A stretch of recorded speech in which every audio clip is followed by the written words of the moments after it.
Let me ask you a question. Can you imagine the classroom of the future? Will it have robot teachers, or what about your own 3D hologram Yoda? Will we even have traditional brick and mortar campuses?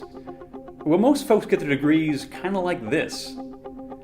The New York Times calls 2012 the year of the MOOC, massive open online courses. So is that the future? Kids in Davenport, Iowa and Marrakesh, Morocco, taking classes online for free? Because frankly, it's not easy to compete with free, especially the massively free. So rather than trying to be cheaper than free, how can the classroom of the future provide something more valuable than lectures? Well, let's consider three students, Mary, Eitan, and Shuli. Mary is from Huntington Beach, California. Eitan is from Tel Aviv, Israel. Shuli is from Xi'an, China. Now, Mary, Eitan, and Shuli have their choice of top universities. Let's say Mary selects the University of Southern California. Eitan, the Technion Israeli Institute of Technology. And Shuli, Peking University. Now, most likely these three students would never meet in this world, but our classroom of the future has no boundaries, not geographical, not cultural, and not institutional.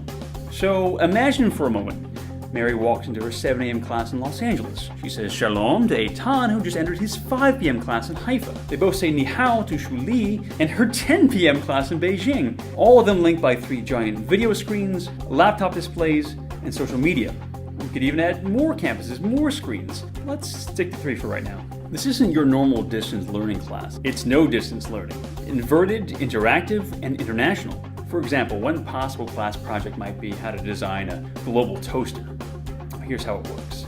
Mary, Eitan, and Shuli receive the content slides and lecture videos 48 hours before the start of class. As they study the materials at home, they answer a quiz, they post discussions on the community message board, and they give feedback on the content through a specially designed pain index. Now, the pain index is exactly what it sounds like. How painful was slide 10? How much intellectual anguish did part 2 of the video cause you? All 54 students from 3 campuses rate the slides from 1 to 10. The interactive learning system makes recommendations like, Mary, you should help Shuli on slides 1 through 3, and Shuli, you should help Mary on slides 9 and 10. All of this is done 48 hours before the class.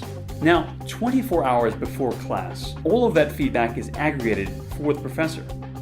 The professor then uses this to maximize the student's pain. Wait, no, that's not right. They use the feedback to focus the actual classroom time on ideas and concepts the students are actually having difficulty with. So now it's the actual day of class. We got 54 students, remember?